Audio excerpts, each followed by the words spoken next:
सपना में आती है, सपना में आती है, सपना में आती है, सपना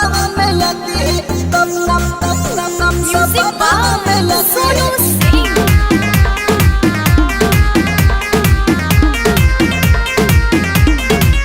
ओकरा बिना न जीना आसान लागता, रात भावता दिल बेईमान लागता।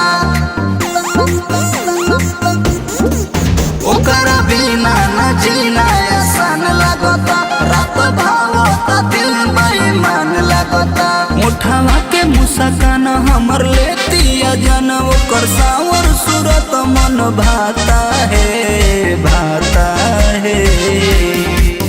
अरे अखियों से नींद चैन दिल का उड़ाती है, अखियों से नींद चैन दिल का चुराती है। फलाना के बेटी सपना में आती है, कातिल नया दम पे दीवाना बनाती है। फलाना के बेटी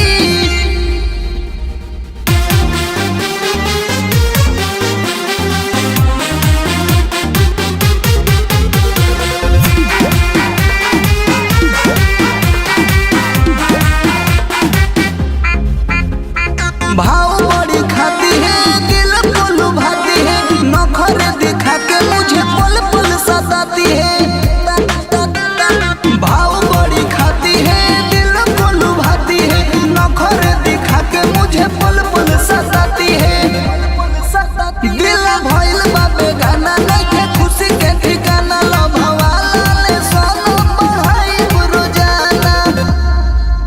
ओ दीवानी भइल हम दीवाना भइनी, कोके हमसे मजाक हंसाती है, हंसाती है।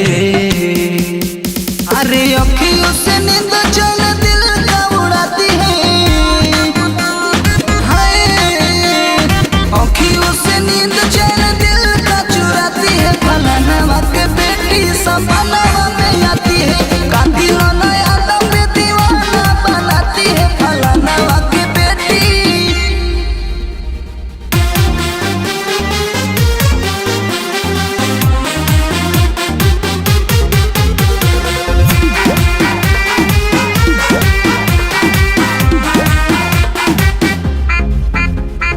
के सबरा नया धाकाला, लूको लागला हीरोइन वाला।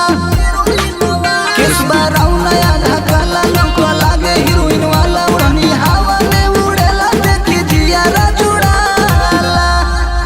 चुमा देवे कोके पाउट, दिल भइल मोरा आउट। पहिले रही पर बोझ लेके हाथवा में रोज, लड़ल जब से नजर होता ऊपर फिकर। सुन रोहित से बहुत शर्माती है, शर्माती है। साबिर सिवान